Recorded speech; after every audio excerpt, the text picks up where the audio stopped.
coller sans colle.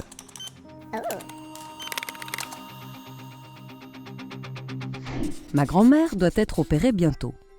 Les médecins vont lui poser un implant, une prothèse du genou. C'est une pratique courante, même si cette technique est en perpétuelle innovation.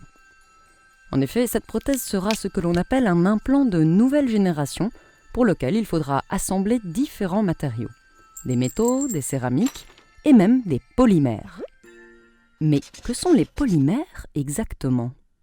Il s'agit de grands assemblages de molécules abondamment utilisés dans l'industrie et vous les connaissez très bien.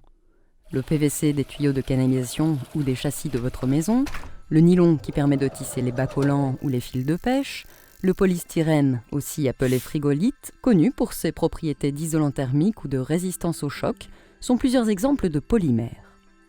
Pour réaliser une prothèse du genou, il est nécessaire d'assembler de manière optimale et sécurisée des matériaux aux propriétés différentes. Pour ce faire, plusieurs méthodes existent. L'assemblage mécanique, nécessitant l'emploi de rivets, de vis ou de boulons, et le collage à l'aide d'une colle adaptée. Ces deux méthodes ont leurs avantages, mais aussi leurs inconvénients. L'assemblage mécanique est difficilement étanche et résiste mal à l'usure du temps, ce qu'il faut éviter dans la réalisation d'une prothèse du genou. Quant à l'assemblage par usage de colle, il est assez délicat. Les bricoleurs le savent, on ne colle pas du métal et des polymères avec de la colle à bois.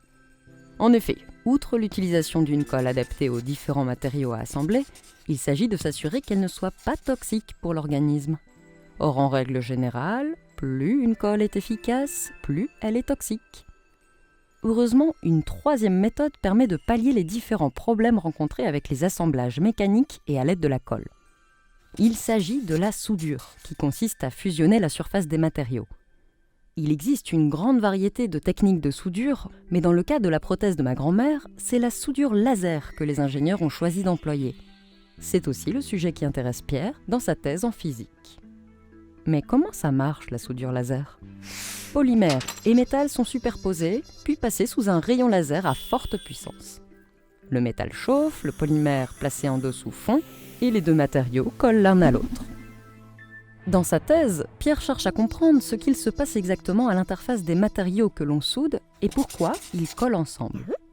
Plusieurs phénomènes physiques interviennent dans cette adhésion. D'abord, l'accrochage mécanique, qui est permis par la rugosité des matériaux assemblés, un peu comme les fermetures à velcro. Ensuite, la diffusion, qui consiste par exemple en l'assemblage des longues molécules de polymères qui s'entremêlent entre elles à la manière de pelotes de laine.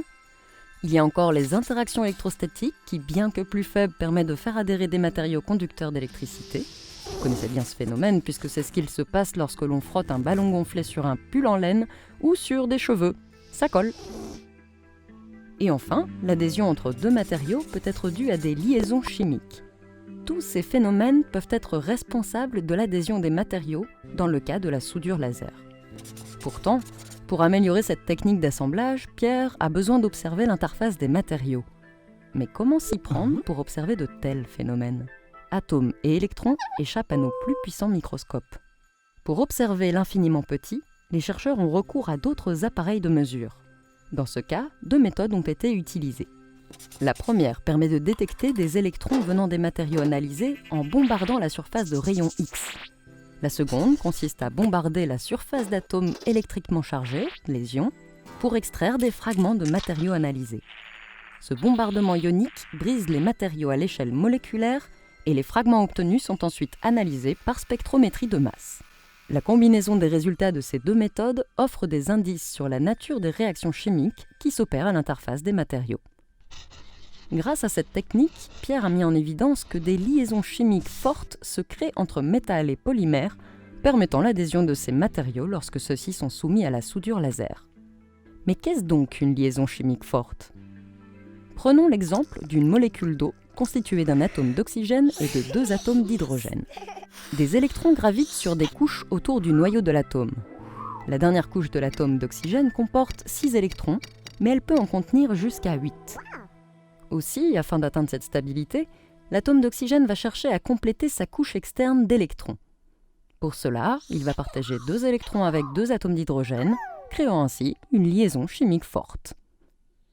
Grâce à ces recherches, Pierre participe à l'amélioration de la technique d'assemblage par soudure laser.